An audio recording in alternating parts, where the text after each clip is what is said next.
Então, precisa haver novas denúncias de corrupção. Acontece, tem muitas variáveis que a gente não domina.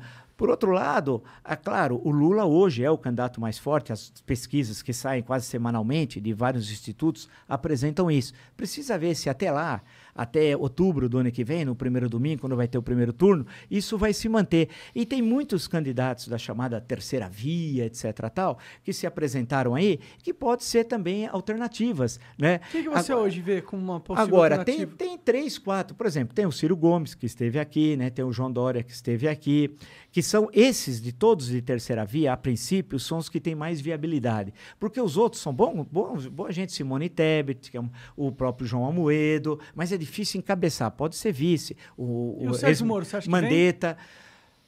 Simone Tebet, Sérgio Moro. O Sérgio Moro, ele está no Brasil agora, deve estar voltando aos Estados Unidos, veio para cá essa semana.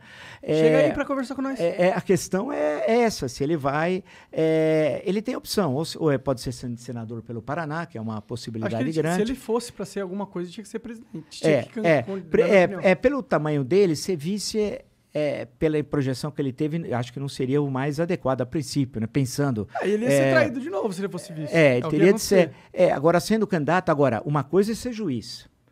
É fácil, eu estou aqui, os advogados estão aqui, os promotores aqui, eu vou lá, decido, etc. tal. Outra coisa é fazer política. Você tem de convencer o outro. Não é que você decide quem é inocente e quem é culpado.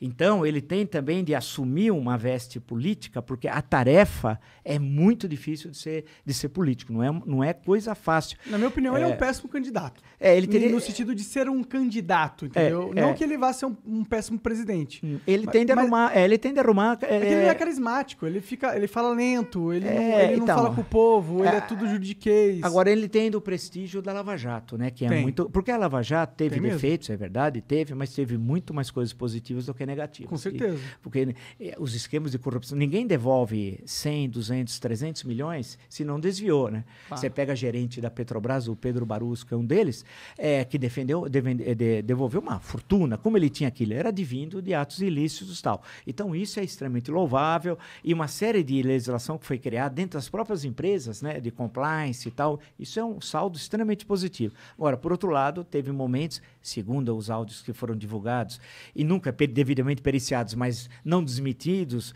devidamente, não foram desmentidos, que são conversas inadequadas que ocorreram naquele momento. E outras condenações acabaram sendo anuladas. Aí tem toda uma discussão entre as várias esferas de justiça no Brasil. Agora, no geral, você pode dizer que ela teve um papel importante. Agora, teve excessos que têm de ser coibidos e tal. Isso me parece evidente. Você acha que esses excessos que foram imputados ao Sérgio Moro, eles prejudicaram ele como candidato ao ponto de ele ser inviável? Os excessos bateram muito na tecla do Ministério Público, né? Especialmente ali do Paraná, né? Federal, mas no Paraná.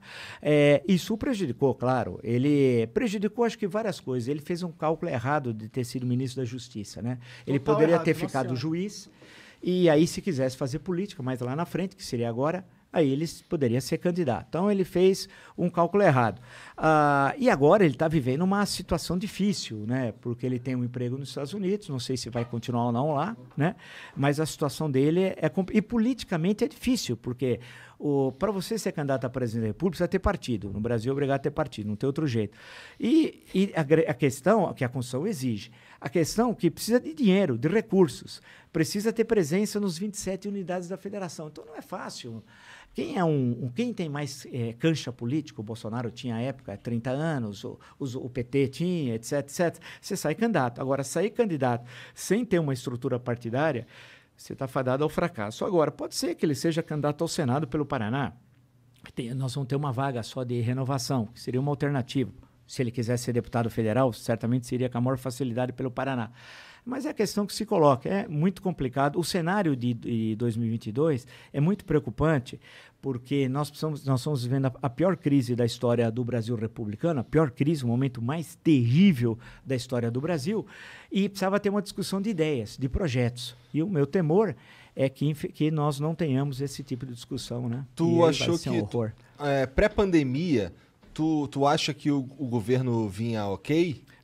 Do Bolsonaro não, cresceu em 2019, acho que 1,1, se não me engano, que foi muito pouco, né? Porque nós já tínhamos problemas na época já de inserção. A ida dele a Davos, logo no início, em janeiro, é patético, ninguém queria falar com ele, em 2019. Né? Isso se agravou com a questão da pandemia, com aquelas declarações... As queimadas. Com as queimadas da Amazônia, com a querer se envolver na eleição norte-americana. Isso nunca, nenhum presidente fez isso. Então, a coisa já vinha capengando, de há muito, né? E a pandemia, evidentemente, agravou, porque se naquele momento você desenvolve as políticas corretas, naqueles 3 primeiros meses, nós não teríamos a extensão no tempo da pandemia. Vide o que ocorre na Europa, né? Você já tem o retorno de uma relativa vida normal, né? Uma relativa vida normal. Evidentemente que a pandemia começou primeiro na Europa, porque ela veio da China, passou pelo Oriente Médio, né? E o Irã, em especial, chegou na Europa. Veja o caso do jogo do Atalanta de Bérgamo lá contra o Valência em Milão, que deu toda aquela coisa e tal. Chegou depois ao Reino Unido, atravessou o Atlântico e os Estados Unidos, veio vindo. A gente sabia que estava vindo, né? A gente sabia. O próprio livro do Mandetta, né? Ele fala isso, um paciente chamado Brasil, né? Aí você tem, chegando aqui, se nós tivéssemos, naquele momento, feito as barreiras sanitárias, que eram indispensáveis, no aeroportos, portos, a passagem por terra, que o Brasil tem fronteiras enormes e tal, tivesse um controle, e aí começássemos, o CEO da Pfizer, quantas vezes ele procurou o governo? Dezenas para vender a vacina. Vários e-mails, né? Mas foi a reuniões. Eles negociaram com o cara, só não chegaram no acordo. Não, várias reuniões. Ele não queria, o governo não queria negociar com a Pfizer, mas queria negociar com o picareta do Cabo Dominguete, né? Com os picaretas que estavam no Ministério da Saúde fazendo corrupção, porque o governo não queria vacina, queria propina, né? E a CPI comprovou isso, né? Mostrou um cenário que eu falei, mas não é possível uma pessoa como o Pazuello, que é o que o Pazuello fez, nós vamos ter, no sentido não de vingança, eu não gosto de vingança, justiça. O número, durante a gestão dele, morreu cerca de 250 mil brasileiros e brasileiras. Ele brincando com Manaus. O que aconteceu em janeiro em Manaus, as pessoas morrendo porque não tinha oxigênio. Não ter oxigênio é você morrer afogado no seco. A FAB não tinha um avião para levar um cilindro, veio do Maduro, da Venezuela. É inacreditável o que aconteceu. Veio da Venezuela. Quer dizer, a aeronáutica brasileira não tem um avião. A Marinha não podia por via fluvial. Não sei. Ninguém conseguia levar. Veja, quase 200 por dia estavam morrendo em Manaus. Aí eles mandam o Tratikov para lá. O Pazuello foi lá, e ele mora lá, hein? Foi lá dando risada, gozando das pessoas. Porra, cara, qual é a tua? As pessoas morrendo. E eles não comprando a vacina. E aí vem o Cabo Dominguete, que é um sujeito patético, né? Que não tinha dinheiro para colocar, segundo o WhatsApp. Ele não tinha nem a vacina, né? Nada, era tudo mentira. Falava em milhões de vacina. Cadê as vacinas, cara? Né? E aí eles foram fazendo um happy hour, era 5 da tarde, quando naquele dia tinha morrido 1.200 pessoas, o cara para de trabalhar às 5 da tarde, o tal de Roberto Dias. Então, quando você vê todo esse cenário, esse conjunto de coisas, você fala assim, Deus do céu, né? O que aconteceu no Brasil é um pesadelo, é que nós perdemos, não sei porquê, não tenho a capacidade da indignação. O Brasil sempre foi um país, em certos momentos, muito indignado. E assim que a história mudou. Por alguma razão, não só a pandemia explica isso, por algumas outras razões que eu não sei quais, nós perdemos a capacidade da indignação. Morrem 600 mil pessoas. Os Estados Unidos perdeu na Guerra do Vietnã, durante 20 anos, cerca de 70 mil soldados. Pô, aqui morreu em 1 ano e meio 600 mil pessoas, cara. Pô, morreu 8 vezes o que morreu em 20 anos na Guerra do Vietnã. Não é possível, não acontece. As pessoas acham isso uma coisa normal.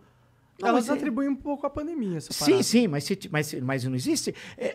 A pandemia veio, ela tinha, como outros países fizeram, rapidamente você faz os trabalhos de isolamento, a utilização das máscaras, que eles continuam sendo contra, né? Fazer o distanciamento social, e aí vem as medidas de você construir um plano geral nacional de saúde com os secretários e enfrentar. Nós só não temos hoje 1 milhão de mortos, como havia até uma previsão que fosse possível, infelizmente chegar a isso, graças aos bons secretários estaduais de saúde, graças a bons secretários municipais de saúde, graças a governadores que tiveram a coragem de peitar o Bolsonaro. Porque se não fosse isso, nós estávamos fritos hoje, nós estávamos com 1 milhão de mortos, que era uma das... um levantamento matemático estatístico. Precisa de coragem para peitar o cara. Né? Precisa sim, porque o presidente do Brasil tem muito poder. Mas ele estava também... Ele é um pária, né? politicamente muito vantajoso estar contra o Bolsonaro hoje em dia. Olha, é difícil em certos momentos enfrentar, porque ainda ele tentou dia 7 de setembro dar um golpe de Estado. Ainda bem que ele é incapaz. Eu acho que ele Graças fica a Deus, tentando, ele fica soltando no público dele uns testes pra ver como que tá o clima. Será que eles aceitariam fazer isso? Sim. Tanto que eu já vi uma declaração dele falando, pô, vocês ficam falando aí que querem golpe de Estado, tô esperando um sinal de vocês. Ele falou isso com todas as letras, inclusive. Agora, então eu acho que ele fica só testando a água. Se tivesse Ele falou isso? Falou. Falou mesmo, eu vi o vídeo. E se tivesse um cenário onde a gente tivesse, sei lá, 40, 50% de apoio da população ao Bolsonaro dar um golpe, eu com certeza acho que ele daria, entendeu? Agora, você imagina que ponto nós chegamos no Brasil há mais de 30 anos que a gente essa questão não era... As questões políticas eram resolvidas nos processos eleitorais, não em golpe de Estado. Isso já passou no mundo inteiro, não tem mais Guerra Fria, não tem mais União Soviética, os Estados Unidos, duas superpotências. Guerra Fria tem. Não, Guerra Fria naquele sentido clássico de guerra... Não, clássico não, né? Mas tem uma Guerra Fria rolando aí com os Estados Unidos. Já caiu o Muro de Berlim, é que o Brasil é um país longe, caiu no dia 9 de novembro de 1989, aqui a notícia demora, o país é longe para chegar. Então, hoje o mundo é outro. Falar em golpe de Estado, você acha que o investidor estrangeiro vai... E há muito dinheiro circulando, não vai pôr um centavo num país que um presidente discursa na ONU como ele discursou, ou faz aquela palhaçada no 7 de setembro no Brasil e em São Paulo.